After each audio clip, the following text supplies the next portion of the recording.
शकर देवराज माघ मानव की कहानी। 30 अप्पमादेन मघव देवाना सेत्ततम गतों। वे अप्पामाडा को पसंद करते हैं और माडा की हमेशा निंदा की जाती है। वैशाली की कूटागारशाला में अप्पमादेन उपेक्षा मुक्त जागरूक होकर माघव इंद्र सेत्तम श्रेष्ठता गतों बने।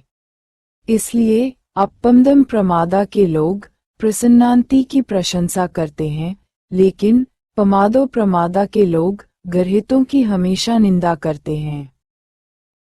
अप्रमाद के कारण देवताओं में इंद्र श्रेष्ठ बना, इसलिए सभी प्रज्ञावान पंडितजन अप्रमाद की प्रशंसा करते हैं और प्रमाद, आलस्य, असावधानी की सदा निंदा होती है। सावधानी के कारण ही इंद्र देवताओं के अधिपति बने। सावधानी की सदैव प्रशंसा की जाती है और असावधानी की सदैव निंदा की जाती है। अप्रमादी बंधनों को जला डालता है। The हीडफुल advance एनेस्टनेस leads to sovereignty. किसी भिक्षु की कथा। 31 अप्पमदार तो भिक्षु या पमाडे से डरना। परमाणुओं का संयोजन अग्नि के समान सघन दाह में जाता है। श्रावस्ती के जेतवन में जो भिक्षु साधक अपमादर तो अपप्रमाद में लगा हुआ है, प्रमाद रहित उत्साहपूर्ण जागृत भाव में तत्पर है, वह अथवा पमादे प्रमाद को भयदसी भय रूप में देखता है, वह अनुथूल सूक्ष्म एवं स्थूल छोटे बड़े संयोजन जीवन के विघ्न बंधनों को अग्नि व आग की तरह दह जलाता हुआ निर्वाण की तरफ गच्छति जाता है।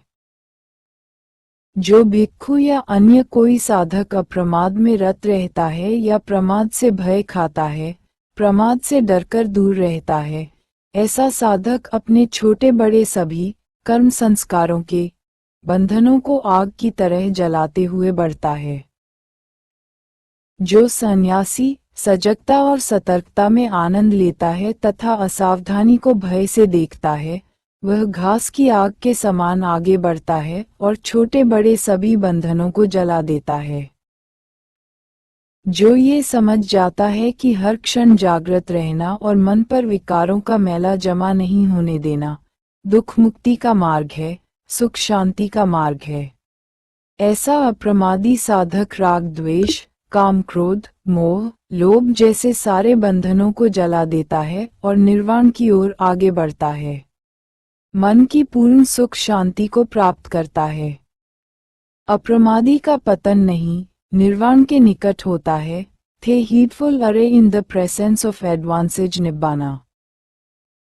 कॉर्पोरेट निवासी तिस्या स्थव की कहानी। चित्तवग्गो चित्तवर्ग मन एक के साथ और धम्मपद के तीसरे अध्याय चित्तवग्गो में चित्त मन के स्वरूप को बताने वाले उपदेश है। चित्त के संयम की महिमा है। बुद्ध के धम्म दर्शन में चित्त चैत मन मनस आदि शब्दों का बहुत प्रयोग हुआ है। दूसरी भाषाओं में पाली भाषा के चित्त जैसा शब्द नहीं है। इस वग्ग में चित्त की चंचल प्रकृति और चित्त की शुद्धता के महत्व के बारे में बताया गया है। सत्य के पाने के लिए सम्यक मार्ग पर लगे चित्त की रक्षा करने पर जोर दिया गया है। दमन किया हुआ संयत चित्त सम्यक दृष्टि में लगा हुआ चित्त सुखदायी होता है और मिथ्या दृष्टि में लगा हुआ चित्त बुरा व दुखदायी होता है।